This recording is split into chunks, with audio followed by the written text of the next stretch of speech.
Morning, folks. Seems like the only time that I have these days to put together a video is when I'm driving, and so here I am again. I wanted to talk about one of the methodologies by which I create my belief system, and then maybe do a little compare and contrast to the way other belief systems are put together. All right, and the methodology that I focus on is something that I call aggregation, which means that I try to look for and pull together those things that make sense to me, that I can put through the test in order for me to determine whether or not I can accept what is being said as coming from God through divine inspiration without too much human interpretation and things added in, which of course is the nature of man. It's why so many people down through the ages have talked about how there is the need to either push away religion in total or constantly accomplish reformation. All right? And then, of course, most folks, and you see it all the time, most folks will just blithely follow along with what's being said in the services that they attend because they don't want to put forth the effort to do anything else. And I call those people sheeple, as you've probably heard me use the term before. Or maybe you've even read it in one of my books. And because folks have that tendency towards abdication and leaving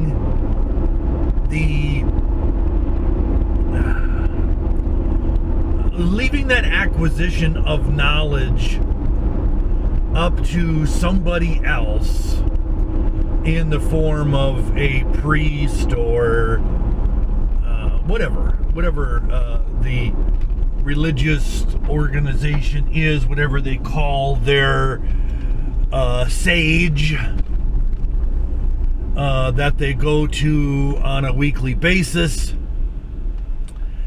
in order to hear that person's interpretation of of what they think is the best understanding of God. And it always blows me away because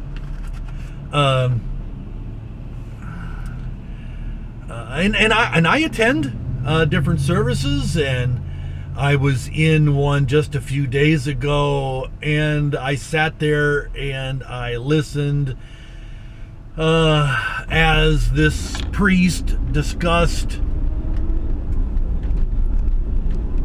what he believed was the best interpretation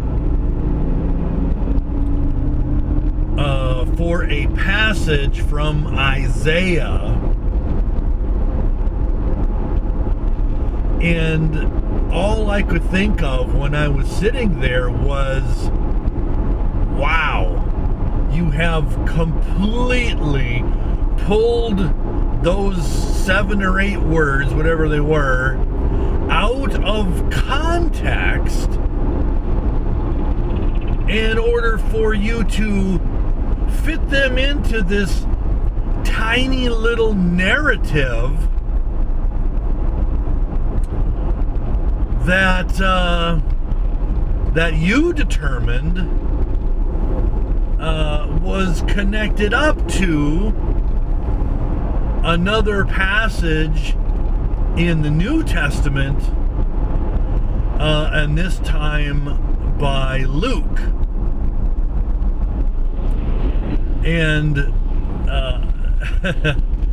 any reading of both of those passages with the surrounding context, and you would come to the realization that they weren't connected at all.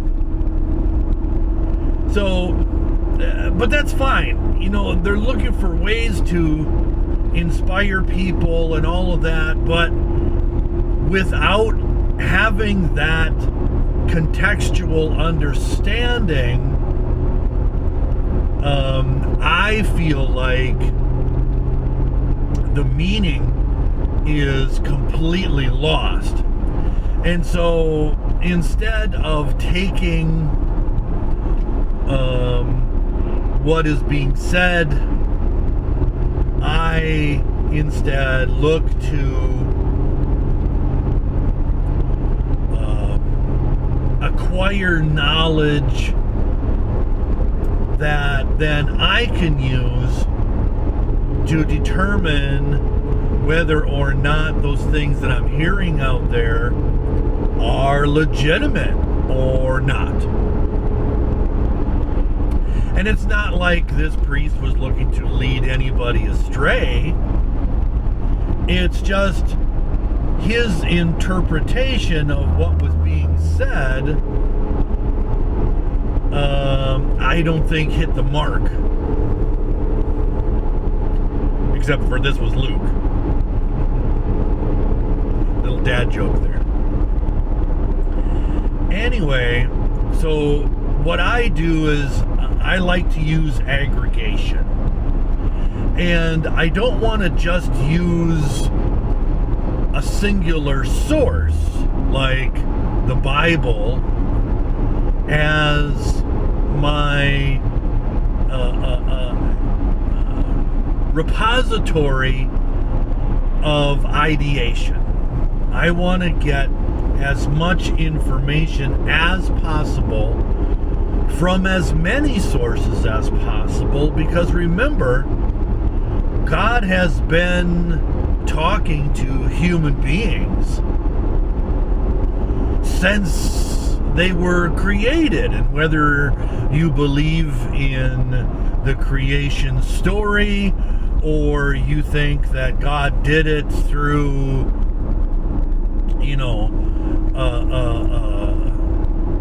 creating a species over a long period of time through evolutionary processes, I don't care which methodology you want to accept. But I believe that once man became sentient, and understanding that there is this innate acceptance that, that they were created one way or another, and that it took a higher power in order to accomplish that. Sorry about that, just had a ambulance going by there. So if you're going to accept that that you were created, and that of course there had to be a creator,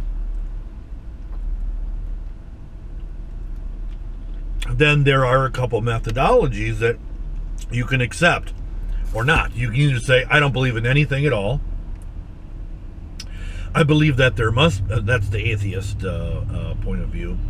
You can believe that there's probably something out there, but you don't want to accept any of the belief systems that are out there. And that's called an agnostic. You can follow some specific religion and its practices. You can also, like the Baha'is do, believe in iterations of and manifestations of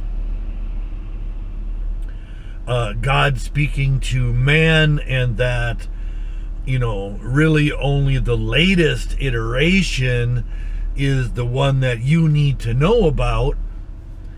Or you can kind of think like I do and do a process called aggregation, where, you know, I look at the things that have been said and done between God and man for eons and say, okay, what are those nuggets that I can grab a hold of and put into my methodology?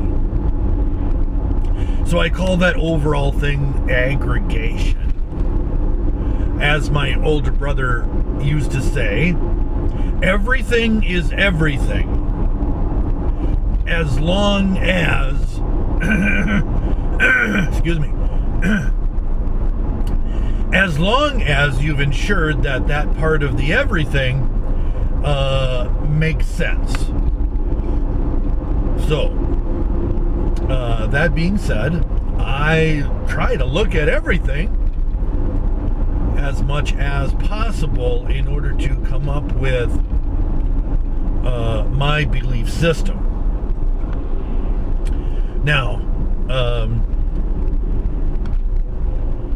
I think of Isaac Newton when I talk about aggregation, because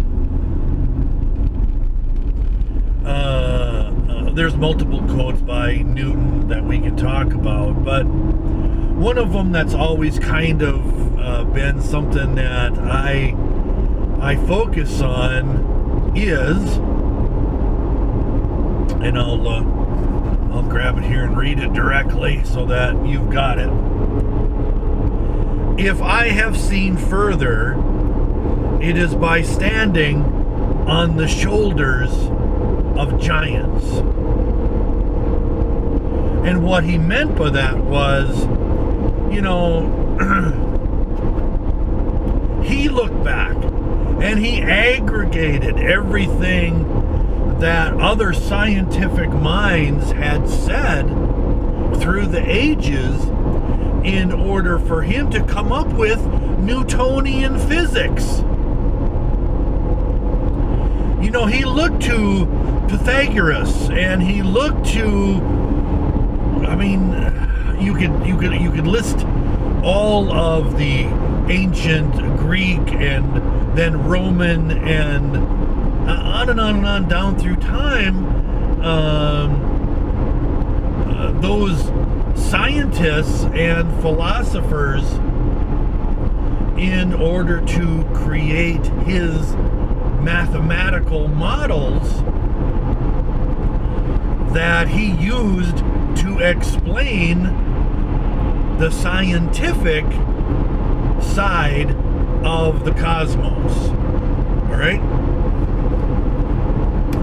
But then, of course, Newton also came back and said, don't doubt that there is a creator, because it is impossible that accidents alone could be the controller of the cosmos. All right? So you throw that into there, and that was then also, that idea was then brought forth by Einstein, by Tesla, by all of these brilliant human beings, and they followed a policy of aggregation in both science and religion, which I continue to go along with today in order to create my system. And I believe that it's up to each and every individual to accomplish aggregation. All right? You can't just take my word for it. You have to get out there and dig, because there are things that I might not accept that make sense for you in your aggregated methodology. There are things that I might have said, I don't believe that that's of God. I think that's of man. Where you might read the same thing and say, whoa, Tom, you're off the mark on this, and this is going to become something that might even be foundational for you. All right?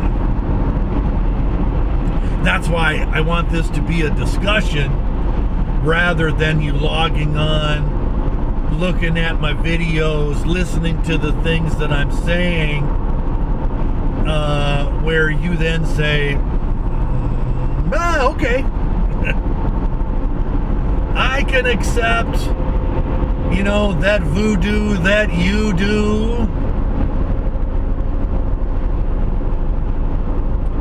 And that ain't good. So, aggregation. I also want you to think about some other things too when you think about aggregation.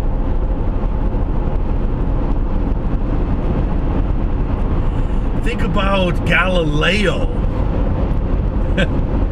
where Galileo was in this big argument with the Catholic Church. Galileo had come to the realization through his study of the earth, the sun, the planets, that, oh my goodness, the planets go around the sun. Everything doesn't revolve around the earth. Of course, he was basically beaten into submission by the Catholic Church and threatened with excommunication unless he backed off of the ideas that he came up with. So really, over time, there are truths that have happened that people have come to the realization of, either through divine inspiration or science, that then they've had to let go of, or maybe we're just lost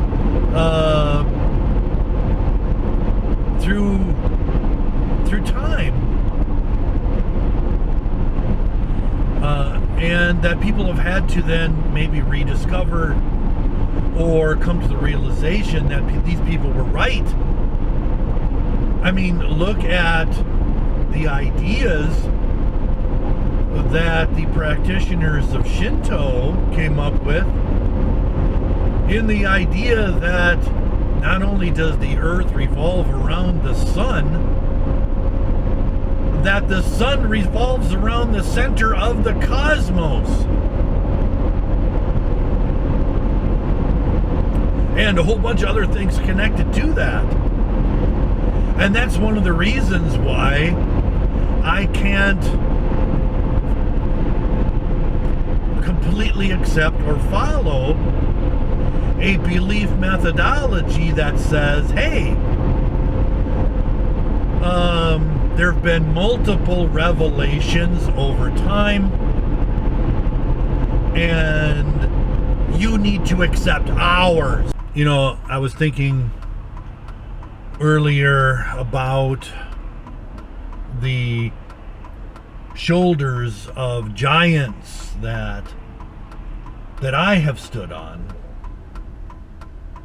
And you come to the realization you're not just standing on a singular pair of shoulders, as Newton talked about. You're basically standing on a solid foundation that has underneath it layers and layers and layers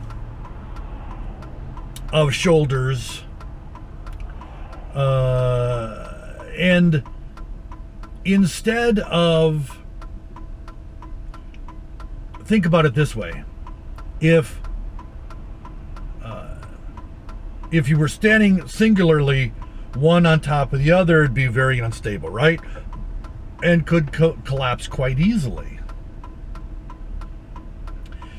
But you're standing on so many, and so many layers of learning, it's kind of more like a pyramid where, you know, it's got such a broad base in order to reach up to where you're standing. All right? And so I like to think about that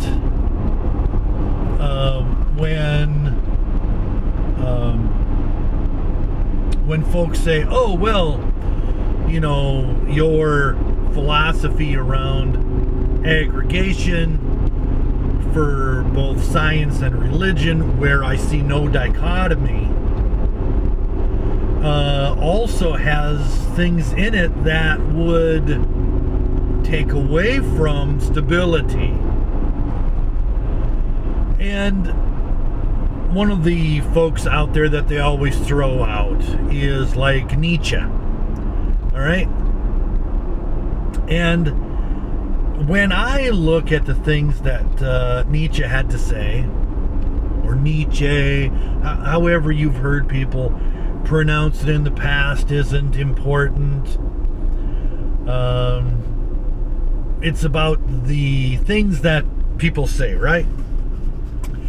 And so one of the things that Nietzsche said was, the tree that could grow to heaven must send its roots to hell. And a lot of folks think that that means that Nietzsche was an outright atheist.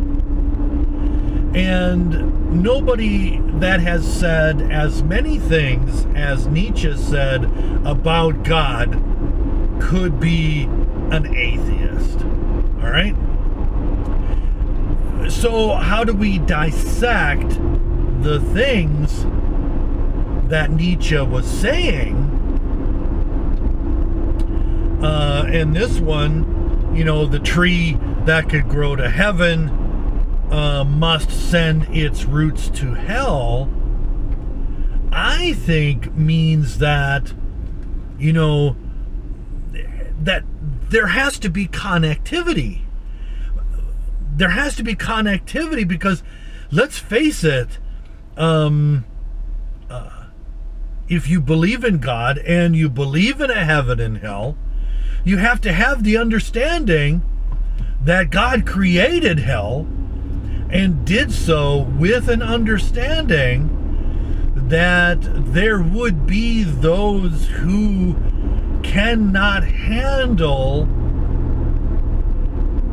the ability to have divine power, and so that energy that energetic being contains must be in some way recycled back into the cosmos. There's a connectivity to everything. And of course, if you believe in Christ as the first offspring, then of course you have to realize that also one of the early offspring was Lucifer, who is called a child of the morning, which means one of the first offsprings of God, and that it created situations where that offspring had to be dealt with, and God would have known that since the inception, right? Because God is, eternal and lives outside of the time-space bubble, and would have seen all of it in its entirety from end to end. So, and had to make a decision, right? To press forward. And then one of the other things that Nietzsche said that I find really, really hard-hitting is every church is a stone on the grave of God, as they do not want him to rise up again under any circumstances. That one just blows me away. Absolutely. I mean, think about it. From what Nietzsche is trying to say is that man creates these things that weigh down the message of God in order to hold it down, in order that their specific teachings of their belief system become paramount in such a way that you never are allowed to learn anything else. You see what I'm saying? That the weight of it is so heavy. The weight of those gilded buildings and the things that they say in them are so heavy that you're unable to see anything else. And I've got to say, I'm in total agreement with Nietzsche. I mean, look around at the churches that you know of and what they've done over the hundreds or thousands of years of their existence in order to squelch any other ideas that any other church or belief system or whatever have put forward. It is absolutely astounding when you think about it. and you come to the realization that someone like Nietzsche, who's, maybe you could say he sits right on the edge between being an atheist and an agnostic,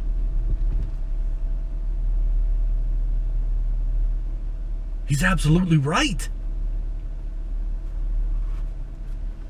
Hence our examination. Anyway, I'm going to keep this one short. Thanks, folks, for being with me on this. And make sure that you like, share, subscribe, comment, of course. And I'll chat with you later. All right?